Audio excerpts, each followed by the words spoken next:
My guest today is Irina Slav. I've been writing about energy since 2016, almost exclusively. I started with oil and gas, but as the energy transition gathered pace, it's become a sort of a top priority for politicians, policymakers around the world or parts of the world. So it has become sort of my primary focus of attention lately. All right. And you are a very productive writer on both oilprice.com, right? And on your Substack, correct? Yeah. Well, there's a lot to write about, Tom. Absolutely. And you're also on other podcasts, right? I've seen you on Robert Bryce's podcast at least a couple times. And then the Energy Transition podcast with David Blackman and a couple other folks. So you're staying busy. Yeah, I can't complain. Well, what's your focus this week, or what are you writing about this week? Well, right about now, there should be an article coming out on Substack about some news from the UK. The chief executive of Ørsted, the Danish wind turbine maker, is asking for more money from the UK government so they can build the biggest offshore wind project. But they can't make it profitable unless the UK government gives them more subsidies. And a few other news reports along the same lines, which I have, I've interpreted as attempts to cope with the failure of the energy transition as it is being planned and pushed right now. All right. I just saw I have a Substack article of yours up here. The title is Evil Subsidies, the Kingdom of Inefficiency. So that was for Monday, yeah. Yeah, so it is all about the subsidies, right? That people would not put up most of these renewable projects if they weren't subsidized because they don't make sense? Well, apparently they don't make sense. It seems shocking to some people, but a lot of us knew it. I'm sure you knew it. David Blackman and Armando and Tammy, we talk about it. They can't seem to become profitable without subsidies. But this Substack you mentioned about evil subsidies, these are the subsidies for the oil and gas industry and for farmers, for agriculture. These are bad subsidies. These are a waste of money. It's not a waste of money when you do it for wind and solar, because they're good. There's no other explanation other than, these are good because they're low carbon, so we should support them with as much money as we can. These are bad because they're not wind and solar, essentially. But there's this whole narrative that it's wind power, for example, is so cheap and reliable or whatever that it's better than coal straight up. But then why does it need the subsidies? I'm sure you've explored that. Well, yet why then the CEO of Ørsted is talking about soaring costs? If it's so cheap, I mean, if it's cheap, it should make economic sense on its own without subsidies. But cheap is not good. Because, the way I see it, the problem with offshore wind right now that Ørsted is having is that the UK government is pushing the cheap wind power narrative and telling people that if they build more and more wind turbines, their electricity bills will fall. But that's not good for the producers of this wind power, because if their electricity is very cheap, they can't earn in a profit because their costs are increasing because of supply chain issues and, raw materials are getting more expensive and all that. But, official sources try to ignore it and they never mention it because it doesn't fit in with the narrative, with the cheap and affordable. Clean and affordable, sorry. We're supposed to think that wind turbines, for example, there's some sort of maybe a new technology, maybe Moore's law applies so that they're going to be way cheaper in the future than they are now, but it does not apply to wind turbines, right? Moore's law? Well, no, I think the only progress in wind turbines is making them taller and the blades bigger, but now this is causing technical problems for the companies that produce them. And here's another problem. cost problem because it's expensive to fix them when they break down way before the end of their life, the theoretical end of their lives.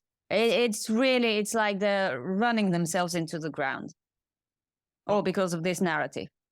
So even as I drive around here in the U.S., you drive past the wind farms in Iowa, for example, there tends to be, even on what appears to be a good wind day, a lot of them aren't moving at all. Is that because it's too expensive to fix them, or what's going on there? I don't know, maybe if the wind is too strong, they have to be turned off because the grid can't take this surge of electricity. There's this too, yeah. Too much wind and solar power is not good. Earlier this year, I think it was Slovakia and the Czech Republic, they both had to turn off their solar farms because they were producing too much power and the grid couldn't cope with it, with the surge. So basically that's energy wasted. You have the wind, you have the sunlight, but and the systems are producing electricity, but it's extra for the grid, and the grid can't accommodate it because there's not enough demand. So you're basically wasting this energy. Now, are there any modern wind turbines right now that when there's no wind, that they have to keep them spinning for some reason? I've heard tales of that, where you have to use external energy to keep them spinning. Is that a thing? I think that's not. It's not when there isn't wind. It's when it's cold. Okay. You have to. I think you have to move them a bit occasionally to prevent freezing or something, and that involves hydrocarbon energy, I'm afraid. Not to mention the petroleum-derived oil that wind turbines need.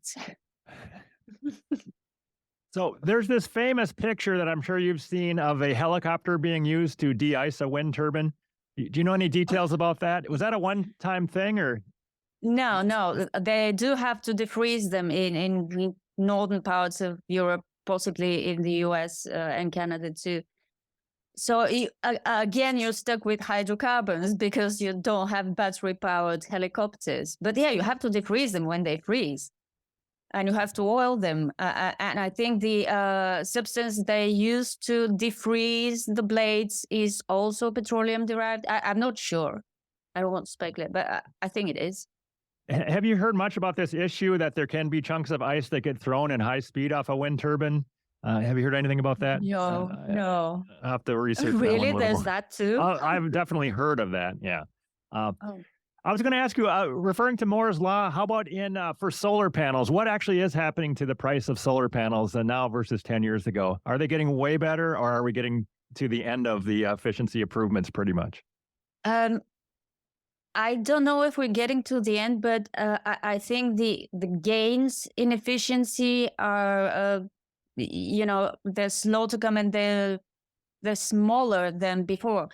Over a longer period of time, there is a massive decline in the cost of solar panels, but that's because of China, because China developed the technology to produce them cheaply using coal power. But, this is another thing that is not being talked about. The only reason solar is so cheap is because most of the panels, the modules, are made in China, which uses their cheap coal power to, to produce them. That's why US solar panel developers, the project developers, were opposed to the Biden tariffs for Asian panels. But US solar panel producers were very much in favor of these tariffs because it helped their competitiveness. Do you think the Chinese are actively working to promote climate alarmism in the West because they can cash in and sell us more solar panels? Any thoughts on that? I haven't seen evidence of that, but I think we're doing pretty well on our own. Yeah, I agree with The that. Chinese are too busy, doing business, I think. While especially in Western Europe and the US, there's a demographic, let me put it this way, of predominantly young people or older people with nothing better to do than be active on social network and feel offended by the way the world is right now, and they're looking for meaning. Especially the young ones, they're looking. Every young person looks for meaning, especially late teens, early 20s. You want your life to mean something, and when you can't find this meaning in a sensible job or some other occupation, you become an activist. That's what I've been seeing. I don't really think there are many economically struggling people gluing themselves to streets. I think most of these are people who simply have nothing better to do. I'm sorry if this sounds harsh, but that's the impression I'm left with. No, those are great points. I 100% agree with that. That meaning in life. I think a lot of these people, they don't want to hear anything about no climate crisis, because then what the meaning in their life is gone if they're not saving us all from death. Yeah. Yeah. And apparently they're well off financially, or their parents are well off financially to support them, so they don't have to worry about paychecks and paying bills. So they get into activism. So, getting back to China, I don't know if you have any idea over there, how big is climate cultism over there? I don't really hear much about people gluing themselves to stuff in China. I haven't heard anything about that, but I've seen a lot of calls from people on social media to Greta Thunberg. Why don't you go to China to advocate for, shutting down their coal plants? It's a valid question. I mean, she's so active in the West. So why wouldn't she go to China? Possibly because China is the biggest wind and solar market in the world. It's also the biggest EV market, but it's also the country building more new coal power plants than the rest of the world combined. So they're building a lot of coal plants, and they are still putting up solar facilities. How do you think their energy mix is changing? Has it changed a lot over there, their electricity generation in terms of percentage? I don't know. I'm sure a big portion of their electricity is being produced by wind and solar. But as we know, they can't produce all the time, which is why they're building more coal power plants. China has this all of the above attitude to energy, which I think is the pragmatic view. So they're doing everything. They want reliable power. I think some officials said it a while ago, last year. I think it was when he was challenged about the coal power plants. Why are you building so much coal? And he said, because we need reliable energy. Wind and solar is very good. It's a big industry, and China is a big exporter of, solar modules. Now, apparently, it's getting active in wind components, exports, but it's being pragmatic at home. You can hate them, but they're doing something that we should be doing in Europe and you should be doing in the US, but we're not doing it. Do you know anything about some sort of a shortage of transformers? Do you know anything about this for renewable energy? David talked about this on Monday. Yes, it's funny. It's not good news, but it's funny because it seems that all these transition advocates have not done their homework. Apparently there is, well, not apparently, there is a shortage of transformers in the US, but you would need transformers if you are to expand the grid in such a way as to be able to accommodate all this planned new wind and solar capacity. And just today I read a hilarious news report, well, hilarious to me, I'm a bad person, from NPR, actually, about some company in North Dakota that wants to build 2 big, large-scale wind power parks, but they are refused permission to connect them to the grid because they cannot be connected to the grid before they build new transmission lines. And they didn't think about that when the power utility told them, we first need to build these transmission lines and these have to be paid for. This company realized this will increase their costs massively. Amazing, right? Yeah. I mean, you just think you can put up the turbines and the electricity will somehow magically get to the grid.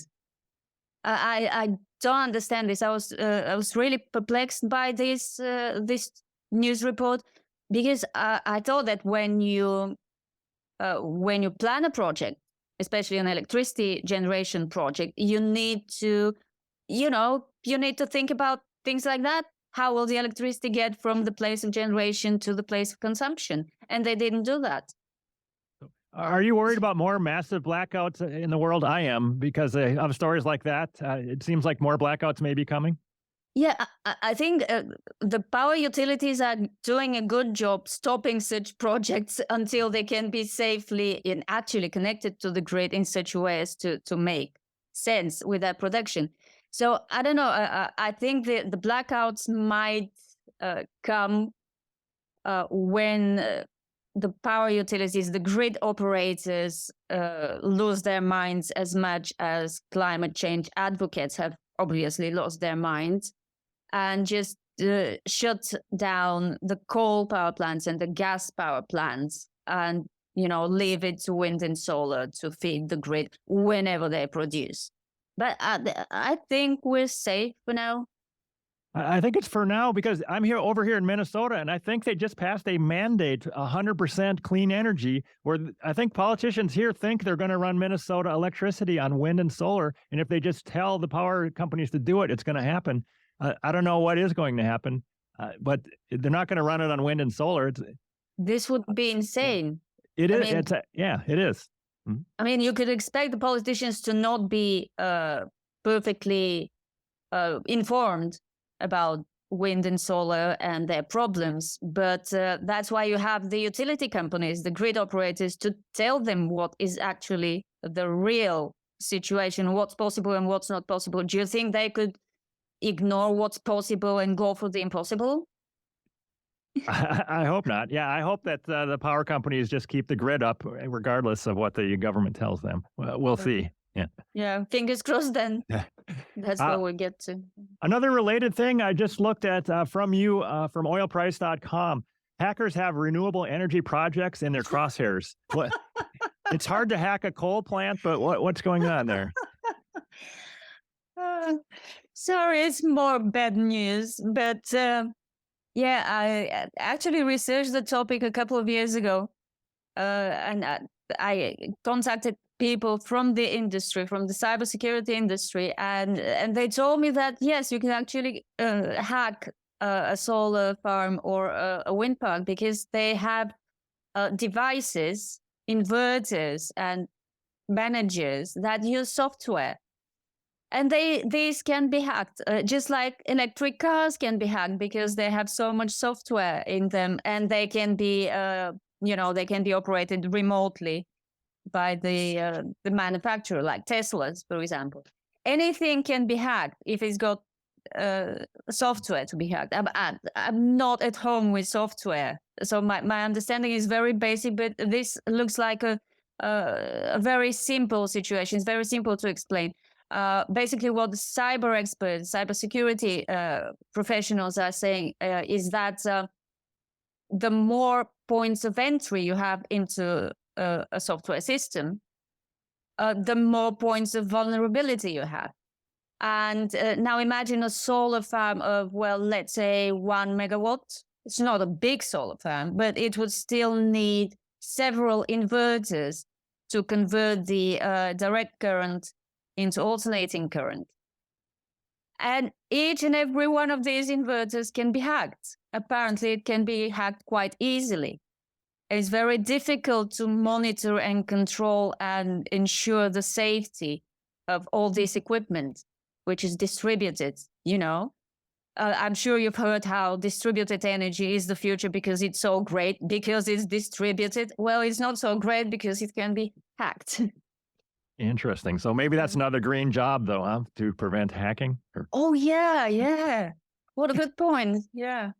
So actually, you wrote up this thing recently about green jobs, right? What was the deal about there's not enough people that are trained to do these green jobs? Yeah. Right? Yeah, on the one hand, it's a very interesting situation because on the one hand, the wind and solar industries simply cannot create the number of jobs that you have in oil, because with oil, you have to have people on staff, on field, around the clock, pretty much, even with all the automation. But with wind and solar, you have the need for a lot of people to install the equipment, and then you need quite a bit fewer people to maintain it and monitor its performance. So the promise of millions of clean jobs is, kind of ridiculous. But even with this discrepancy between promised jobs and actual jobs that are to be delivered, there is now a shortage because there are not enough people to install all these panels in Germany, for example. And remember, this will not be a long-term employment. You just need a lot of people to install millions and millions of panels. That once these panels are installed, these people will be out of the job, most of them. Same with wind power. And then there's a very grave shortage of linemen, the people who need to build the transmission lines, those same transmission lines that North Dakota company forgot they would need. And this is an actual serious shortage because to train a lineman, it takes about 7 years, according to one US company. So while you can train someone to mount solar panels on a rooftop for a couple of weeks or a month or something, and they're doing it in Germany. But you can't train a lineman in a month. It takes years. Not to mention engineers. All these engineers that would need to work to develop all those new mines we would need for all those metals and minerals that need to be put in wind turbines and solar panels and EV batteries. You can't train an engineer or a geologist in a month. That too takes years. And then we have climate activists discouraging students from going into such degrees like mining, engineering, because it's bad for the planet. No. There's all sorts of fudging and funny business going on when they promote these green jobs. Like you mentioned, they'll say this is a wind turbine job, but it only lasts maybe a few months or something. They'll gladly make you think that it's a permanent job. I think Alexander Pohl talked about permanent jobs over in Europe, where there's one guy that might maybe visit several different wind farms during the course of a year, and they were counting each one of those jobs as a separate job. So one guy might get credited with several different jobs in the same year. Oh, that's clever. I like that. There's that. And then I've heard stories of green jobs being something like a garbage collector, or you're driving a bus. They're kind of expanding the scope as far as they can. Yes. Nobody knows for sure what a green job actually means. So you can make it mean whatever you want, as long as you don't work directly in the oil and gas industry. Do you know anything about a green job involving cleaning off solar panels, or the whole issue of keeping solar panels snow-free and dust-free? That's probably a green job, maintenance, but it's not something you do every day. You only do it occasionally or when it needs to be done. I'm curious if it's even done, because I drive past solar facilities here in Minnesota and there's a foot of snow on them. I've never seen anybody clear the snow off. I think they just wait for the sun to melt it off, and it might be a month or. But while they're covered in snow, they can't produce. I don't think so. No, I think it's all farcical. I think it's all about the subsidies, and they don't really care that much if it's producing anything because they get the subsidies. I don't know. But like that, did you hear that case about a school somewhere? I think it was somewhere in the Midwest. They mounted solar panels on the rooftop, and 7 years later, a team of local kids, students doing coursework, went to examine it. This is part of their course, and they found out it's not producing electricity, and nobody knew about that.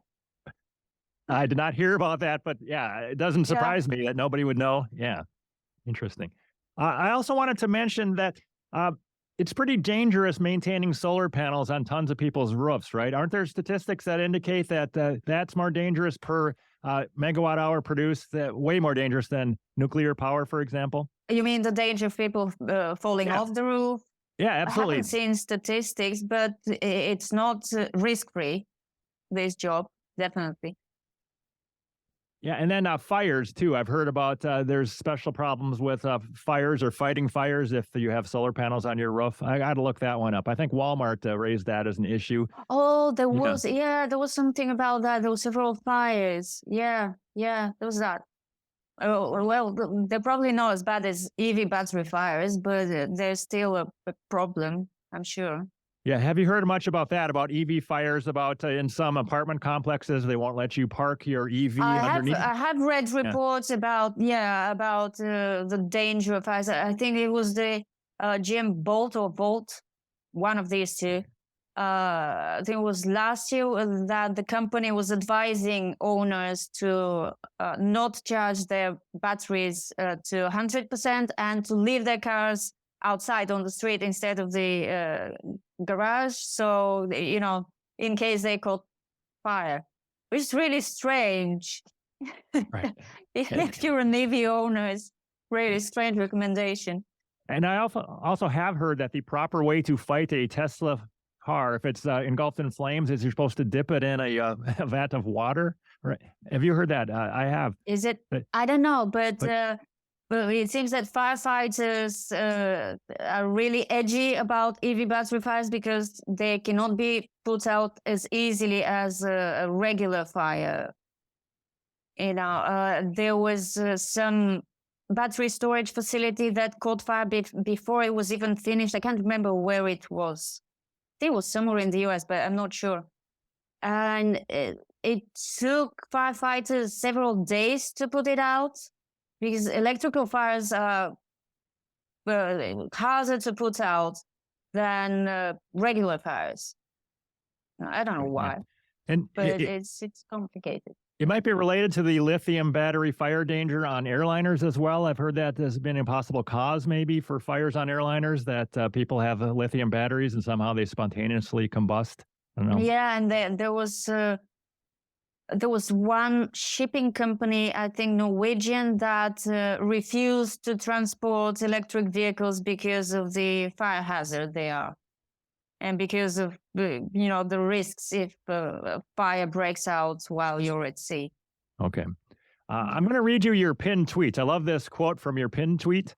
Quote, "It's not worth doing something unless someone somewhere would much rather you weren't doing it." End quote, from Terry Pratchett. Yeah. That sum up your... I can't remember which book it was from, but it's one of my favorite quotes. Yeah. It makes sense. Yeah. It's kind of your philosophy, right? That you push back pretty hard at this nonsense because it's important to push back. It's not my goal to make people angry. It's not my goal to make them hate me. It's my goal to ask questions when something doesn't add up, and the energy transition does not add up. The promises do not reflect reality, and this is bound to make people angry. These people who believe it makes sense and people who say it makes sense when it obviously doesn't. Right. So you're taking no joy in making or irritating people, but you're just advocating for the truth. I love that. I'm trying. I'm looking for the truth, and if I find it, I put it out there. There are facts. There are still facts. They still exist, even if so many people would like to ignore them. I mean, there was a story I came across on Twitter. Yeah, it was on Twitter. Some climate activists were saying, we do have all the metals and all the minerals for all the wind and solar and EVs we need. How? We don't. The mining industry is saying we don't. The EV industry is saying we don't. I mean, forecasters such as Bloomberg Net and the IEA are saying we don't. We're in for shortages. But no, we have all we need. I hate this sort of thing, this blind belief that just because you want something to be true, by repeating it often enough, it will become the truth. It won't. It's not how the world works. Yeah, I mean, do you know of anyone who's actually looked at the data to your level and they think that we were going to have plenty of lithium and cobalt anytime soon? They haven't looked at the data, right? Well, they some of them do look at the data, but they interpret it in any way they like. I mean, you say not you, but like the mining majors, the commodity traders are saying there's not enough copper and there won't be enough copper for the transition because ore grades are falling and there are not enough new mines being put into operation. Well, someone like this, some advocate would say, we'll just recycle more copper. The copper is there, we just need to recycle more. Well, yeah, you can't do that just like that. Right. So do you see anything going on where green people, green energy advocates, they're really big green people. They're pro copper mining, that they're all in and let's put up let's do a lot more digging around and produce a lot more copper. Have they changed their attitude against mining, I guess I should say? Some must have. There was one quite prominent environmentalist, I'm forgetting his name, who recently wrote a very lengthy article advising us to learn to appreciate the beauty of wind turbines and to ask ourselves the question. David remembers his name, but he's not here. I need to ask him. So we should come to appreciate the beauty of wind turbines and not look at them as eyesores. And we should also ask ourselves whether it's more important to preserve some flower variety or build a mine where this flower variety is located, so we have the raw materials to, make the transition happen. So some are waking up, some are, adjusting their thinking to allow for mining. And then, of course, there's talk from your energy secretary about sustainable mining. It's a very fascinating concept. How do you do sustainable mining if mining means taking things out of the ground and not returning them, essentially? Do you have any insight into mining for green materials in maybe Africa, where they have children under inhumane conditions? They're digging stuff out by hand. Well, the Congo and the cobalt mining, so-called artisanal mining. There's that. And because there has been noise about it, rights activists have been loud about this, which is great. How do you square off the energy transition, which is supposed to benefit the poor and be just, the just transition song in the playlist? And then you have artisanal mining of cobalt in the Congo, which involves children and something very similar to slave labor. So now they're talking about banks and asset managers and Elon Musk and people like that are talking about responsible mining and certifying, and the European Union too, and certification that the cobalt, for example, that you use, that GM or Ford or Tesla uses in their car batteries, comes from, proper mining operations that do not involve child labor or slave labor. Imagine what this would do to the cost of that battery. Interesting. You see this whole overarching thing as a Rube Goldberg machine? I do. If you have a functioning whatever gas plant that's working right now, but then you have this whole idea that you start with the kids mining stuff in the Congo and they're building a battery, and then it goes on and on. The grid is way less reliable, so you have to have the natural gas plant anyway. So anyway, you're adding all these moving parts and all this extra cost for no apparent reason. But at least Rube Goldberg machines are fascinating. They're great, and they do something. They do the job. They do it in a needlessly complicated way, but at least they do the job. This doesn't do the job. You don't just get more expensive energy. You don't get it as reliably as you're supposed to, which defeats the purpose. Yeah, I It's see this. expensive and unreliable at the same time. I see the Rube Goldberg green machine is making everything worse, but then the payback at the end, after you've done all this, is you prevent some bad weather in 2050, which it absolutely doesn't do. I think. But do you? Yeah. you don't. So you spend $50 trillion, make everything worse. I think the payoff, weather-wise and climate-wise, is nothing at all. So no, that's because nobody's thinking about the trade-offs. Some smarter people who work in the field of the energy transition and alternative energy sources are talking about this, that there will always be trade-offs. I mean, you can't have everything for nothing. For example, if you want to build all these hundreds of gigawatts of wind and solar power, you will have to mine a lot. And this will involve environmental destruction, literal environmental destruction.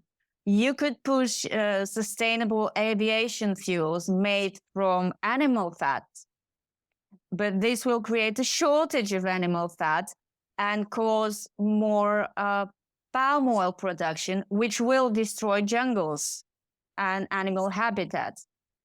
You have to think about these things before you decide your next move. But those in planning positions, in decision-making positions, don't seem to be thinking about that. And this is where our problem is. We can either stick with hydrocarbons, which we'll stick with because they are indispensable right now, or we can go all in on wind and solar with all consequences that could have been foreseen. And they are being foreseen by those with an ounce of brain, and common sense. Sorry, I just... No, this is great. I'm loving this. I can't be delicate about it. It's just outrageous. I don't want to be delicate about it. Good for you. So I think it's interesting you brought up that animal fat thing. It seems like 10 or 15 years ago, I heard enormous amounts of publicity about how this scheme where people were going to drive around and collect used cooking oil from restaurants and take it to a facility. And somehow this is going to scale up enough so we're going to power our jets using this. But how much cooking oil is it going to take? There isn't enough. No, there isn't enough.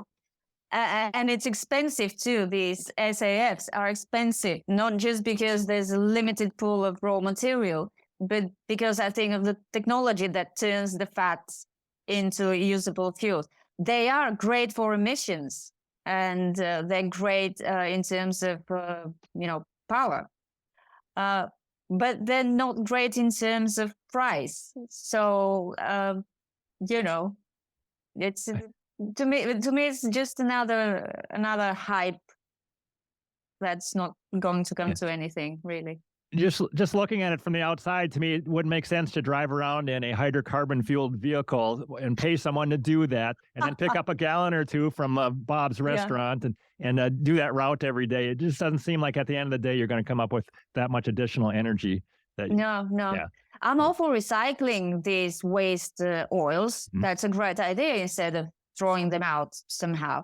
But to try and turn it into an actual alternative to hydrocarbon fuels, no, not so smart.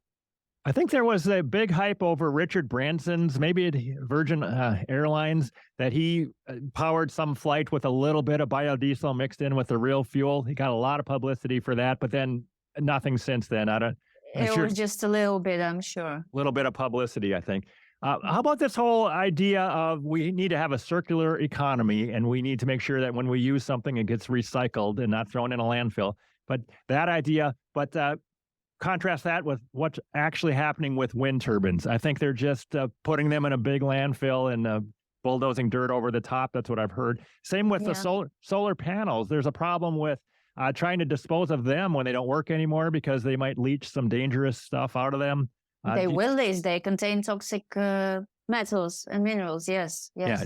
Do you know if there's any progress being made to have this magical world with solar panels recycled perfectly? I know that alarm is being sounded right now that the first generation of solar panels that were installed 20 plus years ago are nearing the end of their lives, and in relatively large volumes. And we need to find a way to recycle them.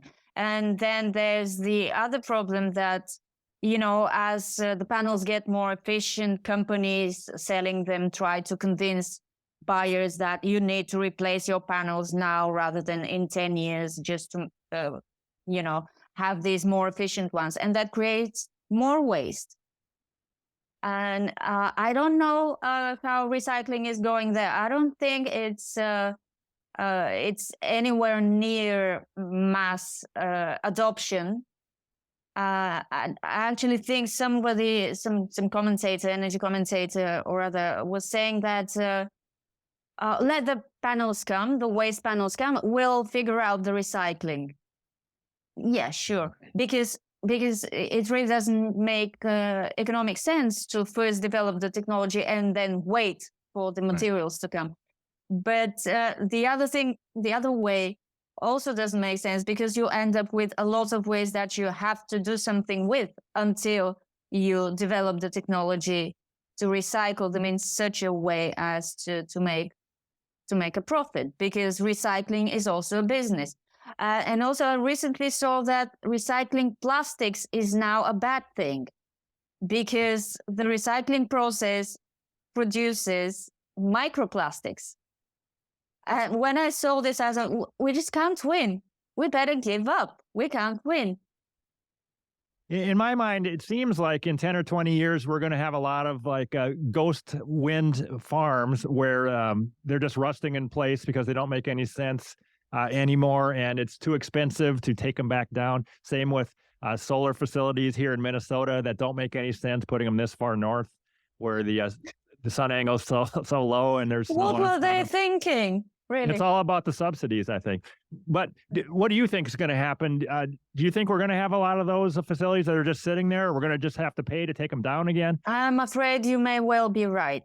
Yes, because they are really expensive to take down and to dispose of for both wind and solar, especially with a view to recycling, and that is not happening anytime soon. And yeah, if they do get built for the subsidies and then they don't make economic sense, they will be abandoned, I expect. I mean, what can you do if they're not making any money? And but hopefully it won't come to that. Hopefully they won't get built in the first place.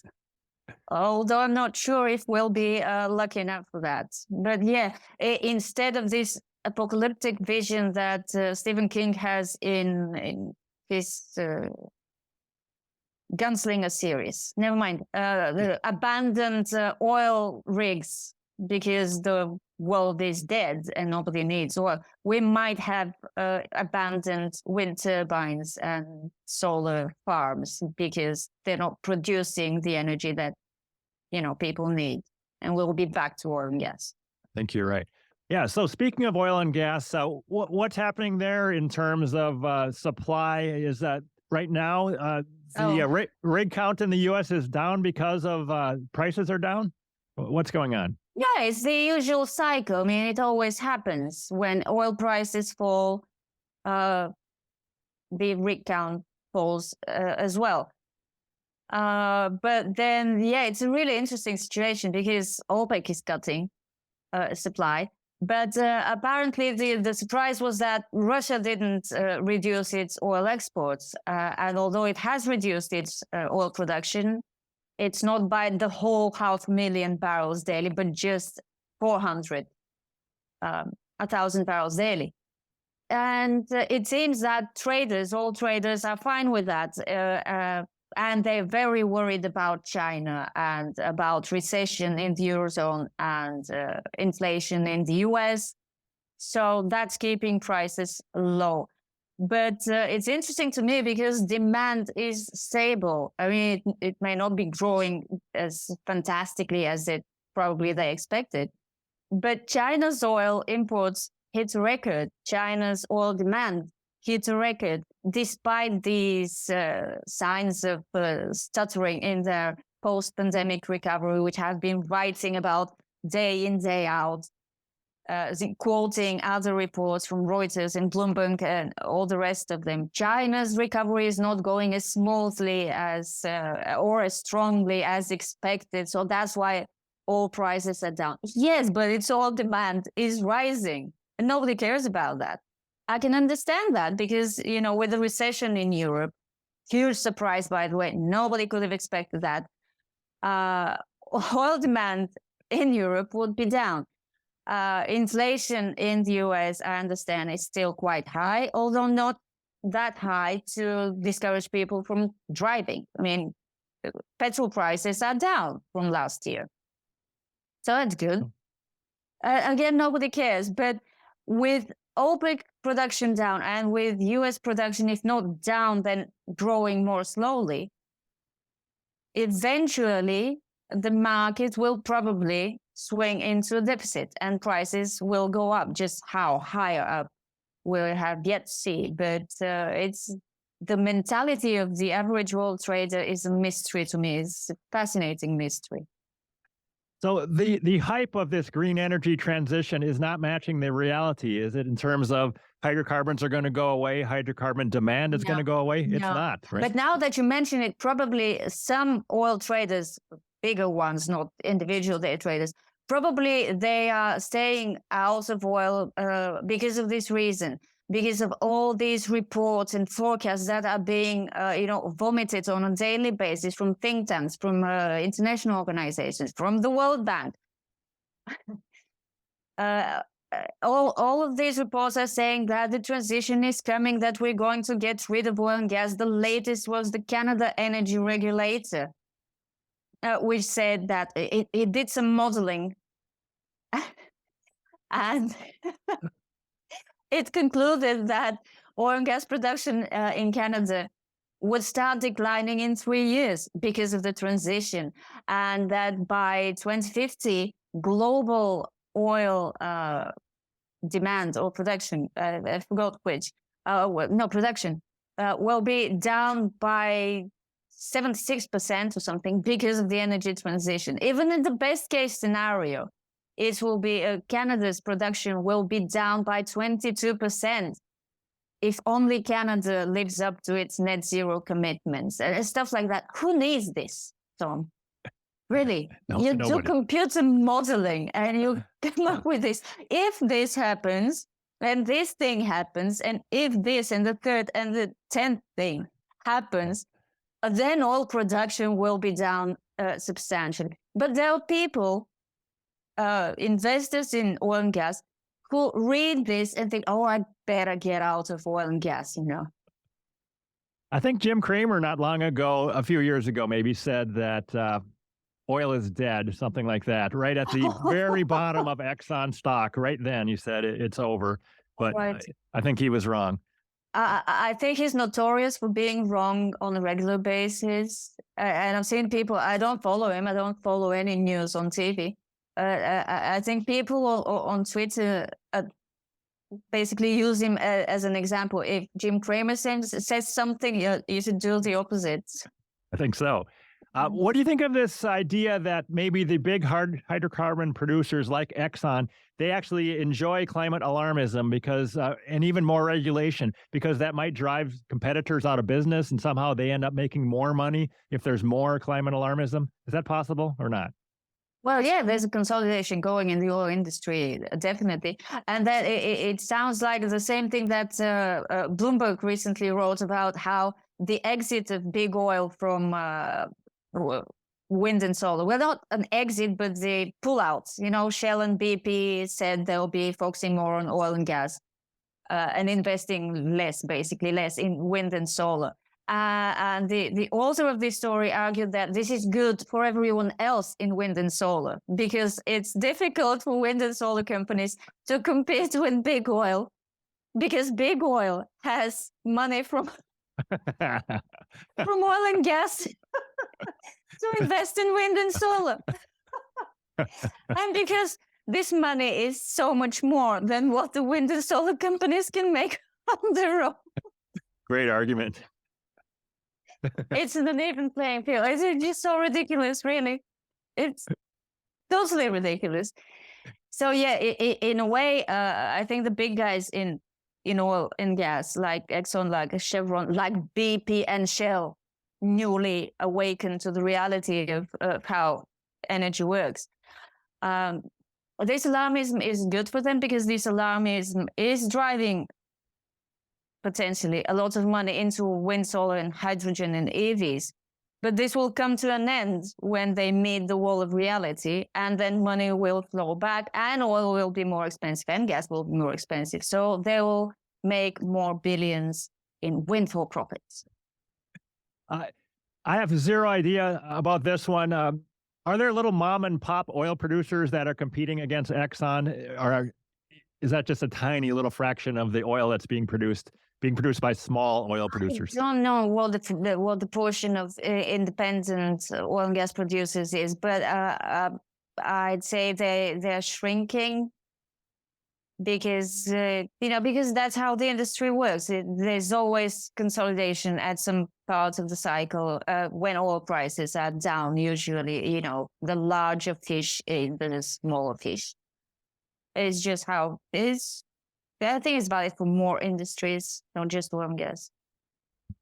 Let's see. So you mentioned this whole idea of the pendulum swinging back the other way. Do you think there's a decent chance in 2050 there's going to be more sanity and they're not going to be heavily subsidizing these Rube Goldberg? Oh my gosh, I don't know. I do hope so. I hope we regain sanity before 2050.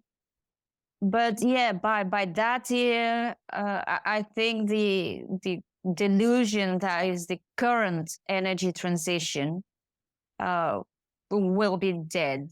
I mean, one way or another.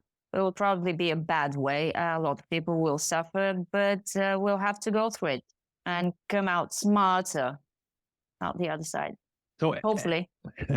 Over the last, let's say, 5 or 10 years in your own work and talking to people, have you seen people kind of lose their delusions and swing towards reality yet? Or a lot of people are still all in on this whole climate crisis thing that you talk to? I don't know. I really don't know because the people who read my work, who comment on my work, seem to be of the already, rational variety, people who have preserved their sanity, probably because they're older. I don't think I have many readers in their 20s or 30s, or at least they don't comment on my articles. But I think there are people who are starting to wake up. I mean, people I talk to tell me that they are seeing this around them, people starting to ask questions. I mean, anyone would start asking questions when their electricity bill is 3 times higher than it was this time last year. And this person is being told that we're building more clean energy capacity. So, and it will be, clean and affordable. But apparently it's not affordable. I think it's things like this, rising electricity bills and, requirements to put heat pumps and retrofit your house and stuff like that. Things that, aim at a person's wallet. These are the things that will start making more people to ask questions and to pay attention, which is good. And we should be paying more attention. We should. But you do think there's a significant percentage of oil and gas investors here in 2023 that are thinking, maybe this really is causing bad weather and we really have to take our money out and put it in wind and solar? That's a thing? I think it's actually the other way around, judging by the way that shareholders voted at the AGMs of big oil super majors this year compared to last year. I mean, last year, followed this, the activist investors had more shareholders voting for their resolutions for climate reporting or something than this year. I think oil and gas investors are seeing reality and then getting to their senses. I don't know if you're a follower of Tracy Schuchart. I just had her on my podcast. She's Chigo. She's what? Chigo, is it Chigo or something? Oh yeah, on yeah. Twitter. I pronounce it Chai Girl. I don't know. You probably pronounce it. I don't know. Yeah, yeah. Yeah, anyway, I do follow her. yeah, she's a very good follower on Twitter, and she just posted Yeah. something about how somebody counted the number of times that ESG was used in company calls over time, and the number of times it's been mentioned is going way down. It ramped up and then it's going down. That is Oh, very encouraging to see a graph like that. Yeah. yeah. That's Yeah. again the pendulum swinging and people coming to their senses. Yeah, because you're an investor in a company to make money, to get Right. dividends from this company. And when what this company is doing with its operations does not bring higher dividends, that's bad for you as an investor, the way I see it. And these higher investments in wind and solar didn't do any favors to BP and Shell shareholders. So now they just want their money. So they're starting to pay attention to how things actually stand versus what the media and various think tanks are telling them. We're nearing the end of our hour here, but I did want to ask before we wrap up that you are in Bulgaria now, and as a Yes. child, you experienced totalitarianism yourself. What do you think? Are we heading back that way now? Or Yes, I think I said this on the Robert's podcast too. I think the Western Europe and the US are trying to build their own version of a totalitarian rule. They're not calling it this way, of course, they never do. And I'm sure that many of these people are genuine believers that they're doing good. Whatever a lot of people think, they're not evil. They do believe they're doing good. But the problem is that they believe they know better what is good for everyone else. And they firmly believe that this is the only way for things to happen. And it's not. And it's not good for everyone, as we can see. But it's worrying because, for example, what I mentioned about the high costs of wind and solar and the fact that this is basically a taboo subject. It is not being talked about. It's not outlawed yet, but it's not being talked about. And there are other, aspects of the news media and of the public discourse that are also forbidden to discuss, like identity politics, I'm thinking, and stuff like that. So yes, I think the West is basically on its way to a new kind of totalitarianism, which will be exactly the same as the old time of totalitarianism, a small group of people deciding what everyone else should be doing and prescribing what everyone else must do because they know better. all right, any tips on how we can fight back, or just continue to fight for truth? Huh? Yeah, just bang the drum as loudly as we can. I see no other way. Yeah. All right. Well, I really appreciate the work you're doing. Any other points you'd like to make before we wrap up? No, I had a really great time talking to you. Me too. Thanks for inviting me. Yeah, let's do it again if you have time. I really appreciate it. So, Sure. all right. Talk to you next time. All right. Irina Slav. See ya. Goodbye. Thanks.